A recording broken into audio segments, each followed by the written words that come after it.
Hello, it is the middle of the night and I am sitting in an airport. Must be time for another Asexuality Awareness Week video.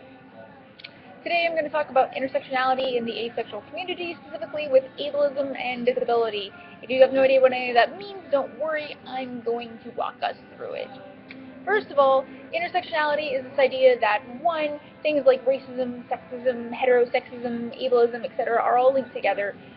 Two, often people experience a combination of these in their daily lives. And three, to be productive in addressing any one of these, we need to consider all of them.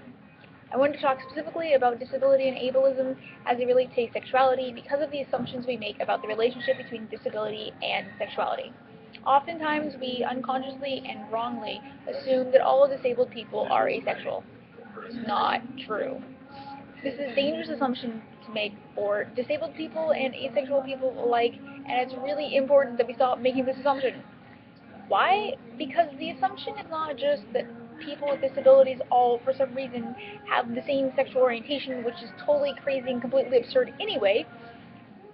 The assumption is that all people with disabilities, one, are not capable of experiencing sexual attraction, two, are not sexually attracted themselves, three, do not and cannot participate in any sexual acts whatsoever, and four, and this is the most important one of all of them, because we treat these things, mentioned before, as essential to human experience, people with disabilities are somehow not human at all or something, or less human.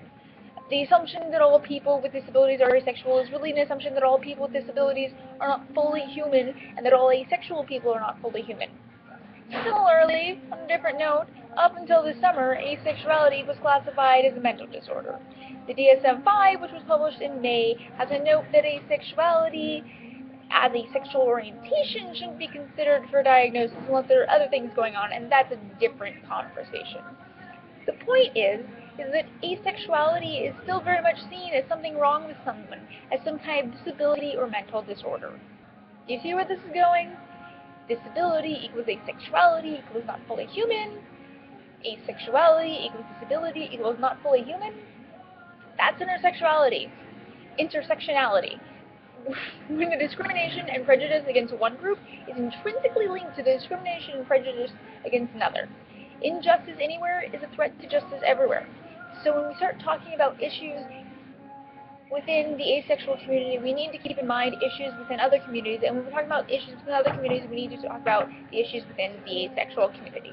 We need to consider everybody's issues. It's only where we're going to make a just world possible.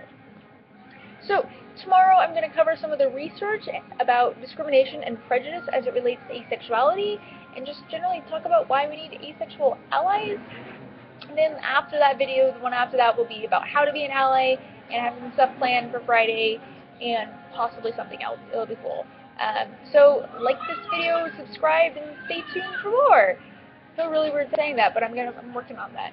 And feel free to leave a comment down below, or send me a message if you have any questions, or comments, or concerns, or whatever about this video, or asexuality, or anything else you think I'd talk about. I'll do my best to answer. Bye!